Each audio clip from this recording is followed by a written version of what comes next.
আমি অনেক জায়গায় গেলে অনেকে আতঙ্কিত হয়, বিভিন্ন এলাকায় আতঙ্কে থাকে, কথা বলতে দিতে চায় না। তখন তাদেরকে যদি বলা হয় আপনি আলোচনা তাকে করতে দেন না কেন, তখন সে বলে তার কথাবার্তা ভালো নয়। কেন? সে তাবলিগ জামাতের বিরুদ্ধে কথা বলে, সে বলে তাবলিগ জামাত করা যাবে না। আমি অনেকদিন আগে একটা বিজ্ঞপ্তি বা একটা আলোচনা করছিলাম, কিছু প্রশ্নের মুখোমুখি হয়ে আমাকে জিজ্ঞাসা করা হলো আপনি সহিহ আকীদায় কিভাবে আসলেন, আপনি তাবলিগ জামাতে ছিলেন না, আর তাবলিগ জামাতটা বৈধ না অবৈধ আমি কিছুই বলি নাই, খালি এভাবে কোরআন বের করেছি, বের করে সূরা মায়েদার ৬৭ নম্বর আয়াতটা তেলাওয়াত করেছি এভাবে যে আল্লাহ তাআলা বলেছেন ইয়া আইয়ুহার রাসূল, হে রাসূল বাল্লিগ, আপনি তাবলিগ করেন। তার মানে তাবলিগ করা জায়েজ। মা উনজিলা ইলাইকা মির রাব্বিক, আপনার রবের পক্ষ থেকে যা নাজিল হয়েছে তাই। ওয়া ইল্লাম তাফআল ফামা বাল্লাগতা রিসালাতাহু, আর আপনি যদি এমনটা না করেন, রবেরটা দিয়ে যদি না করেন, তাহলে আপনি রিসালাত পৌঁছালেন না। ওয়াল্লাহু ইয়াসিমুকা মিনান নাস ইন্নাল্লাহা লা ইয়াহদিল কওমাল কাফিরিন, আর আপনি মানুষকে ভয় পায়েন না, মানুষকে ভয় পাওয়ার প্রয়োজন নেই, নিশ্চয়ই যারা কাফের অস্বীকার করেছে আমি আল্লাহ তাদের হিদায়াত দেই না। এই আয়াত পড়ে আমি শুধু বলেছি যারা মানুষের কিতাব দিয়ে, মানুষের বই দিয়ে, মানুষের লেখা কিতাব দিয়ে তাবলিগ করে তাদের তাবলিগ সঠিক নয়, যারা আল্লাহর কিতাব দিয়ে করে ওদের তাবলিগ সঠিক। তার মানে ফাজাইলে আমাল চলবে না। কেন চলবে না? তা মানুষের লেখা বই কি চলবে? আপনি বলেন কে বলেছে আমরা কোরআন মানি না, কে বলেছে আমরা কোরআন দিয়ে দাওয়াত দেই না? তাবলিগ জামাতকে আমি চ্যালেঞ্জ করলাম আজকে এই মাঠে বসে, অনেকদিন আগে চ্যালেঞ্জ করেছিলাম, সৌদি আরব বাতিল ঘোষণা করেছে, ব্যান্ড ঘোষণা করেছে, তাবলিগ জামাতের কারচুপি বুঝতে পেরে আজকে আবার নতুন করে চ্যালেঞ্জ করলাম, তোমাদের যদি হিম্মত থাকে, তোমাদের যদি ক্ষমতা থাকে, তাহলে তোমাদের জামাতের ভিতরে কোরআনের অনুবাদ তাফসির ইবনে কাসির ঢুকাও, তাফসির ইবনে কাসিরের ব্যাখ্যা করো, হাদিসের কিতাব রিয়াদুস সালিহিন ঢুকাও, হাদিসের কিতাব বুলুগুল মারাম ঢুকাও, হাদিসের কিতাব বুখারী ঢুকাও, দেখি তোমাদের মাজায় কত বল। ফাজাইল আমাল বন্ধ করো। তখন আর নারাজ না। কেন? ফাজাইলে আমালে দল টিকানো যায়, ফাজাইলে আমালে পীর টিকানো যায়, ফাজাইলে আমালে ভ্রান্ত আকীদা টিকানো যায়, কিন্তু কোরআনুল কারীম দিয়ে তা টিকানো যায় না।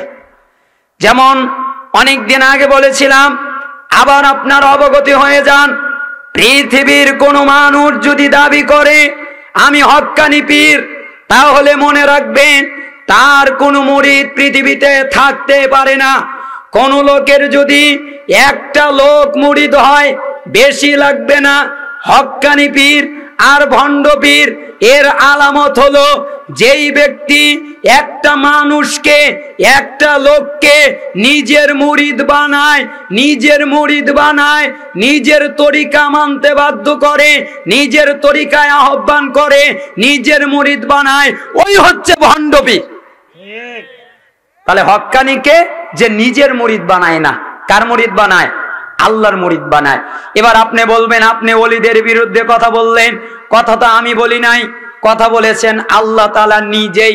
সূরা আরাফ খুলবেন, এভাবে ৩ নম্বর আয়াতে যাবেন, এভাবে পড়বেন ইত্তাবিউ, অনুসরণ করো, মা উনজিলা ইলাইকুম মির রাব্বিকুম, তোমাদের রবের পক্ষ থেকে তোমাদের কাছে যা নাজিল হয়েছে তাই। ওয়ালা তাত্তাবিউ, খবরদার অনুসরণ করো না, মিন দুনিহি আউলিয়া, আউলিয়াদের। আউলিয়া এক বচন না বহু বচন? বহু বচন। আর এক বচন হলো ওলি। তার মানে একজনকে বলা হয় ওলি আর অনেকগুলোকে বলা হয় আউলিয়া।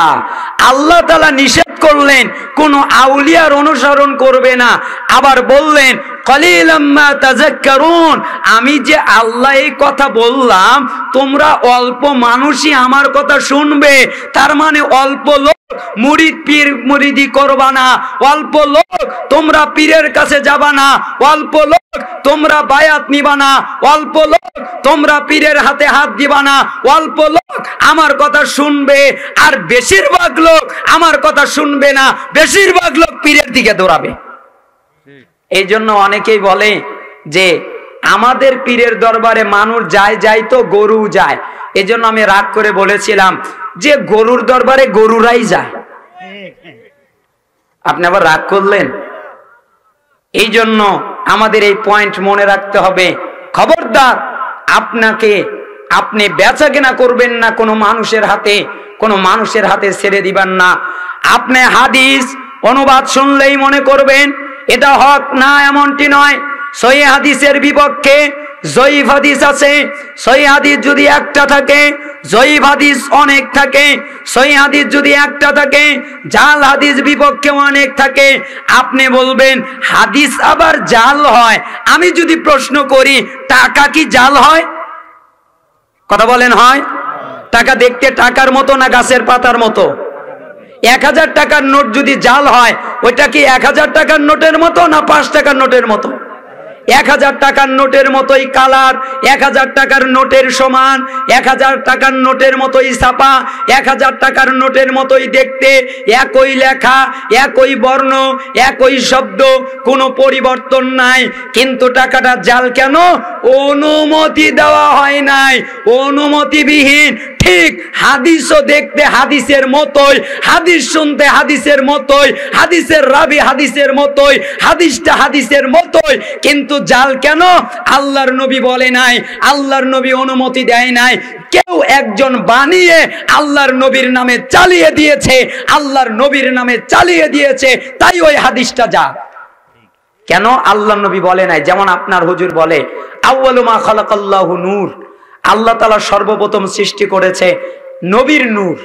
বলেন একটা হাদিস, আগামীকালে বুঝতে পারবেন, জানতে পারবেন। হাদিস শোনা যাবে যে আসমান আর জমিন সৃষ্টি করা হতো না নবীকে সৃষ্টি করা না হলে। আমাকে একজন যদি প্রশ্ন করে যে নবীকে কি দিয়ে সৃষ্টি করা হয়েছে, তাহলে তো একটা উত্তর দেওয়াই যায়। আমি তো ভাই ওই সময় ছিলাম না, কি দিয়ে যে তৈরি করা হয়েছে আমি তো আর দেখি নাই, তাই না? তবে কোরআন হাদিসে যতটুকু জানা যায়, কুল ইন্নামা আনা বাশারুম মিসলুকুম ইউহা, আমি হে নবী তুমি বলে দাও আমি তোমাদের মতোই মানুষ। পার্থক্য আমার কাছে ওহী আসে, তোমাদের কাছে ওহী আসে না। তবে রক্তে মাংসে তিনি মানুষ, কিন্তু এক শ্রেণীর লোক তাকে আল্লাহ পর্যন্ত নিয়ে ঠেকাবে আল্লাহর নবীকে সম্মান দিতে দিতে। এই জন্য আমি প্রথম বাক্যে বলেছিলাম আল্লাহর নবীকে ভালোবাসি, একথা ঠিক আছে, তবে পরিপূর্ণ তার আনুগত্যে দিয়ে ভালোবাসতে পারি নাই।